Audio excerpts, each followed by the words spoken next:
presença de Jesus cura. Eu quero compartilhar algo com vocês. Talvez eu tenha falado sobre esse momento uma ou duas vezes aqui no Brasil, não lembro se eu já falei aqui em Alphaville em especial, mas eu lembro que algo aconteceu alguns anos atrás, uns 3 meses antes de eu ter um problema no coração e ser internado. Eu lembro que a gente estava plantando igreja em Cabo Frio e era um período muito difícil. Financeiramente a gente foi muito esticado até chegar até aqui. A gente foi testado, em vários momentos a gente passou por desafios, e alguns até por algumas necessidades. E eu lembro que nesse dia em especial, eu estou entrando na van, indo com os voluntários, saindo do Rio, indo para Cabo Frio plantar a igreja. E quando eu estou entrando na van, chega um carro da companhia de energia elétrica. Lá no Rio é Ampla. Irmão, só quem passa muito perrengue sabe do que eu vou falar. Se chega um carro de energia, sua preocupação já é que talvez a luz que vai ser cortada é a sua. Alguém já viveu isso? Talvez alguém está vivendo isso. E eu estou aqui para te encorajar e te lembrar que o teu choro pode durar uma noite, mas certamente a alegria vem pela manhã. Aquele que é fiel no pouco, sobre o muito será colocado. Eu sei o que é pregar para príncipes e homens de recursos, com minha mão limpa, coração puro, sem nunca ser pedante ou sem nunca usar do púlpito para suprir necessidade. Eu sei o que é tocar quem tem muito e faltar em casa. Eu passei por esse período. Eu lembro que nesse dia especial, eu estou entrando na van, indo plantar a igreja, e eu comecei a conversar com Deus. Eu falei: Pai, que não seja a minha casa, que não seja a nossa luz, que não seja a nossa conta. Jesus, misericórdia. E aí tá a Kezinha e a Cécia bem pequenininha em casa. Daqui a pouco chega a mensagem da Kezinha: amor, a Ampla chegou e veio cortar a luz. Eu falei: amor, tenta conversar com eles, fala que eu vou acertar essa semana. Daqui a pouco vem a outra mensagem dela: amor, eles falaram que não tem como, tem GPS no carro e eles vão ter que cortar. Eu falei: tá bom, quando eu chegar eu resolvo. Eu fui para Cabo Frio, preguei como se fosse a última vez. Pessoas foram curadas, pessoas foram libertas. A gente teve salvação de uma forma sobrenatural naquela noite. E eu voltei para casa, mas, irmão, eu confesso que eu esqueci completamente que a luz da nossa casa estava cortada. E aí eu cheguei em casa, coloco a mão no interruptor, não acende, e eu lembrei: putz, a luz está cortada. Amor, Kezinha, cheguei, amor. Eu começo a andar pela casa. Nada da Kezinha, nada da Cécia. E aquilo começou a me dar um desespero. Eu falei: caramba, cadê a Kezinha? Cadê a Cécia? Aí eu tento ligar, ela não atende. Aí eu vou olhar no WhatsApp, tem uma mensagem dela: amor, a Cécia estava com medo do escuro e eu vim dormir na casa da minha irmã. Amanhã você pega a gente aqui. Irmão, eu confesso que poucas vezes eu me senti tão inútil como provedor e como pai, como naquele dia. E não porque eu não consegui pagar uma conta, mas porque eu estou construindo igreja e servindo ao meu chamado, mas eu não consigo bancar uma necessidade básica da minha casa. Eu estou fazendo aquilo que Jesus me chamou para fazer, mas eu não consegui suprir uma necessidade básica. Eu estou lá plantando igreja e a minha família está passando vergonha no condomínio. Os porteiros ficaram sabendo, o síndico ficou sabendo, os vizinhos ficaram sabendo, e um monte de sentimentos começaram a inundar o meu coração. Mas hoje eu entendo que Deus permitiu aquela circunstância porque Ele queria me ensinar algo, e é sobre o que eu aprendi naquela noite que eu quero compartilhar aqui nessa manhã. Você está comigo? Diga amém. Eu lembro que eu comecei a andar pela casa e eu fui no quarto da Cécia, e eu fiquei ali olhando o quarto da Cécia, eu fiquei olhando os brinquedinhos da Cécia, eu fiquei vendo as fotos da Cécia, estava com o cheiro da Cécia. Aí eu fui pro nosso quarto de casal e eu fiquei olhando o meu quarto com a Kezinha, as roupas da Kezinha, as roupas que ainda estavam penduradas no banheiro, o cheiro da Kezinha no quarto. E aí eu sento no sofá e eu começo a chorar, irmão, copiosamente. Deus falou algo comigo que marcou a minha história para sempre. Talvez vai marcar a história de alguém aqui. Deus falou para mim: filho, o que vale uma casa se ela está vazia? E aquilo explodiu a minha mente. Ele falou de novo: André, o que vale uma casa se ela está vazia? A casa pode ser a mais incrível, pode ser a maior casa, pode ser a mais luxuosa, você pode colocar o que existe de melhor, mas se ela está vazia, ela perde o sentido. E aí Deus logo em seguida falou algo para mim, e é a partir dessa premissa que a gente vai fluir aqui hoje. Você está comigo ainda? Diga amém. Se eu entendo que eu sou casa de Deus, o que vale uma casa nova ela está vazia. Sabe, o Evangelho não fala só sobre uma ordem de despejo aos principados e potestades que ocupavam o teu interior. O Evangelho fala a respeito de uma nova ocupação a partir da presença do próprio Deus. A Bíblia chega ao ponto de dizer que alguém que foi liberto, mas não foi preenchido, é como uma casa que foi limpa e organizada. Irmão, a Bíblia chega ao ponto de usar exatamente essa analogia. Uma casa foi limpa e organizada. E o que acontece com uma casa limpa e organizada que está vazia? Ela é um convite para que alguém entre. Guarda isso aqui em nome de Jesus. Não existem espaços vazios que não sejam ocupados. Todos os lugares, eu vou abrir um parênteses aqui, que a igreja se calou, o mundo ocupou esses lugares. Discutíamos sobre usos e costumes dentro da igreja, não nos preocupávamos com uma agenda cultural e educacional para a nação. O mundo ocupou cadeira de reitorias, de universidades, de pastas, de ministérios, porque não há nenhum espaço vazio que não seja ocupado. A sua vida também é assim, a sua casa também é assim, a sua empresa também é assim, o seu quadro societário também é assim. Às vezes convidamos outros homens para fazerem parte da sociedade, mas não colocamos Jesus como sócio majoritário. Trazemos convidados para jantar na nossa casa e fazer uma social todas as semanas. Nem sempre trazemos a presença de Deus para se manifestar e fluir com liberdade naquele lugar.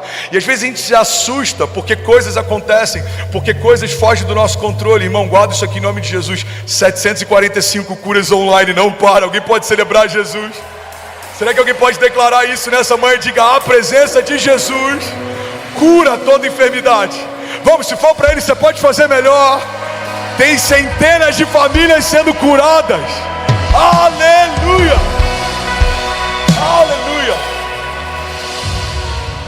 Então não há espaço vazio que não seja ocupado. O Evangelho fala: um homem que foi liberto é como uma casa que foi limpa e organizada. Se ela não for preenchida, aquele espírito que andou por lugares áridos, ele volta acompanhado com 7 vezes mais espíritos. O Evangelho não é sobre vida, Evangelho é sobre ocupação da nova vida de Deus. Não vai só ser removido o que te ocupava, você vai ser cheio da vida de Deus. E agora eu estou profetizando. Alguém pega isso aqui em nome de Jesus, levante suas mãos. Deus vai limpar você. Fomos limpos pela palavra, é o que diz a palavra de Deus.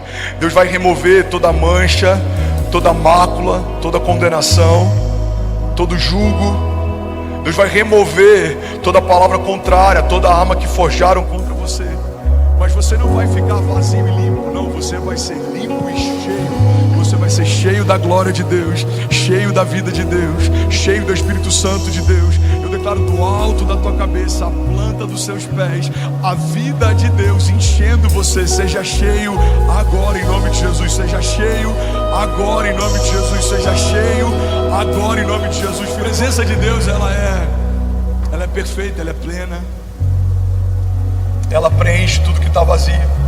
Ela coloca em ordem tudo que estava fora de ordem. Ela alinha tudo que estava desalinhado. É por isso que não dá para aceitarmos a ideia de alguém que carrega a presença de Jesus e as coisas que estavam fora de ordem permaneçam assim. Não dá para coexistir aquilo que não é de Deus com aquilo que é de Deus. Eles não entram em harmonia. Quando você é cheio, algo acontecerá. Alguém está comigo? Diga amém. Sabe outra característica poderosa sobre a presença de Deus? É que todo lugar que é cheio da presença se torna um lugar de encontro. Fala para quem está do seu lado: todo lugar que é cheio da presença se torna um lugar de encontro. A Bíblia fala em Gênesis que do 1º ao 6º dia Deus fez o ambiente, o jardim, Ele fez o homem, e no 7º dia Ele contemplou e descansou.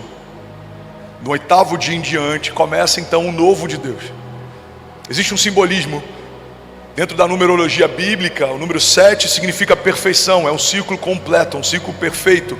O número 8, em alguns momentos ele aponta para o novo de Deus, a novidade, o novo tempo, o novo ciclo. Então Deus estabelece uma dinâmica. A partir do 8º dia Ele fala: agora eu vou visitar vocês todos os dias. A minha presença vai encher o jardim. Então guarda isso aqui, irmão. Quando a presença de Deus começa a visitar o jardim de Deus se torna um lugar de encontro. E o resto da história você já sabe, o homem peca, todos fomos destituídos da glória de Deus, nos tornamos inimigos de Deus e fomos expulsos do jardim. Então Deus estabelece mais uma vez um lugar de encontro. Deus dá uma visão para que a gente construa um tabernáculo. Então a criação constrói um tabernáculo. Ele tem átrios diferentes, ele tem o Santo dos Santos. E nesse lugar onde a presença de Deus se manifesta, havia uma arca, e a arca da aliança, ela carregava alguns elementos dentro de si, e você tinha a tábua da propiciação, e o sumo sacerdote pontualmente visitava esse lugar. Então era alguém específico, num tempo específico, com um chamado específico, que acessava esse lugar. Alguém está comigo ainda? Diga amém. E eles tinham sinos nas suas vestes, e eles entravam nesse lugar com uma corda amarrada na sua cintura, porque se eles não tivessem plenamente de acordo, santos, aceitos, eles eram fulminados pelo poder da presença de Deus. Então quando o sumo sacerdote adentrava nesse lugar, se o sino parasse de tocar, quem estava do lado de fora já sabia, a presença de Deus fulminou o sumo sacerdote. Então eles puxavam aquele homem para fora, e um novo sumo sacerdote adentrava naquele lugar. A presença que antes era convidativa, agora ela gera medo em alguns. A presença que antes gerava vida, agora, se estamos debaixo de culpa, ela gera morte para alguns. A presença de Deus na antiga aliança fulminava a criação, mas graças a Deus que uma nova aliança foi estabelecida, e é sobre essa aliança que a gente celebrou ainda há pouco durante a ceia. Nessa nova aliança, Jesus levou sobre si, e a palavra de Deus diz que aquele que não cometeu pecado se fez pecado por nós, para que nós fôssemos feitos justiça de Deus. Então fomos feitos santos, inculpáveis e livres de qualquer acusação. Então um novo lugar de encontro é estabelecido, mas pela primeira vez, irmão, ele não é geográfico, ele é profético. Não é um jardim que a presença enche, não é um tabernáculo que a presença visita. Agora você se tornou um lugar de encontro com Deus.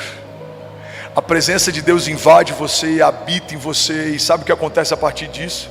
Todo mundo que encontrar você vai encontrar a presença que você carrega. Por que, pastor, que os meus filhos serão salvos? Porque eles conhecerão Jesus, conhecendo o Jesus que habita em você. Vamos, levante suas mãos e recebe isso em nome de Jesus. Pessoas que nunca ouviram Jesus vão ouvir Jesus ouvindo você.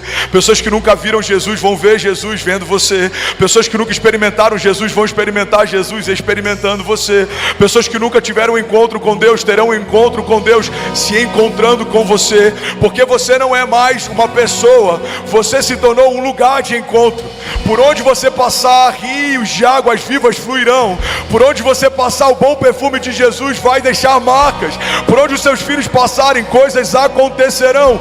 Porque não é mais uma família qualquer, é uma família de Deus, que carrega a vida de Deus. Sabe, aos olhos dos homens, talvez alguns vão dizer: olha, é uma família simples passando por aqui. Mas os céus dirão: uma família de Deus, que carrega um bom perfume de Jesus, está entrando nesse lugar. Está entrando nesse lugar. É por isso que a palavra de Deus nos garante: onde colocarmos as plantas dos nossos pés, nos serão confiados. Aquilo que você pedir, a palavra de Deus diz: pede-me e eu te darei nações por herança, e os confins da terra como a tua propriedade. É porque a presença de Deus que habita em você dá acesso a novas realidades. Você vai correr e não vai se cansar. Você vai voar alto como águia e vai ver o que ninguém viu. Você e a sua casa, permanecendo em Deus, serão inabaláveis. Serão como os montes de Sião, que não se pode abalar. Você e a sua casa serão invencíveis, ilimitados. Se alguém crê nisso, diga: eu creio que a presença de Deus, diga, me habilita para viver o impossível de forma inevitável. Vamos, levando suas mãos, diga: milagres, sinais e maravilhas acontecerão. A minha casa será conhecida como lugar de oração, lugar onde Deus habita. Diga: os meus filhos cheios da vida de Deus, a minha empresa cheia da glória de Deus, o meu chamado, diga, completamente cheio do poder de Deus. Sinais e maravilhas acontecerão, promessas e palavras de Deus me seguirão. Diga: ninguém, nenhum principado ou potestade poderá me resistir. Vamos, a palavra de Deus diz: resistir ao diabo e ele fugirá de vós. Os nossos inimigos vêm contra nós por um caminho, mas por causa da presença, por 7 caminhos eles fugirão. Se alguém crê nisso, você pode, pelo amor de Deus, dar um brado de liberdade no seu lugar. Aleluia, aleluia. Vamos declarar: tua presença vale mais. Tua presença vale mais.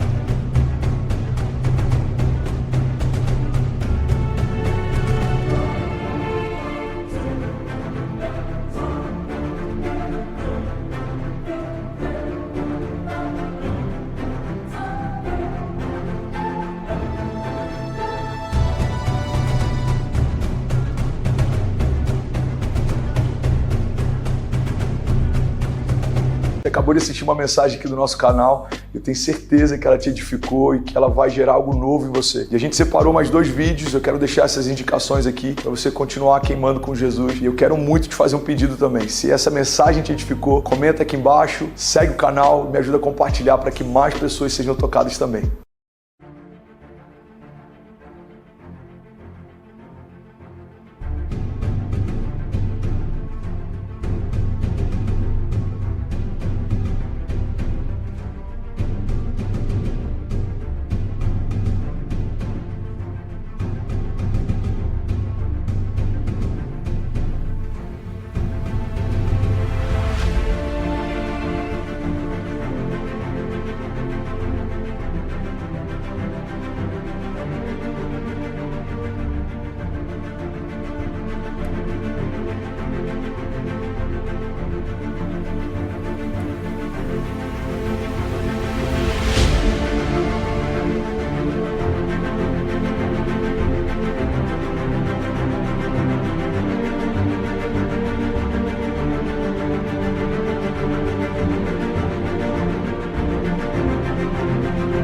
Deus te abençoe.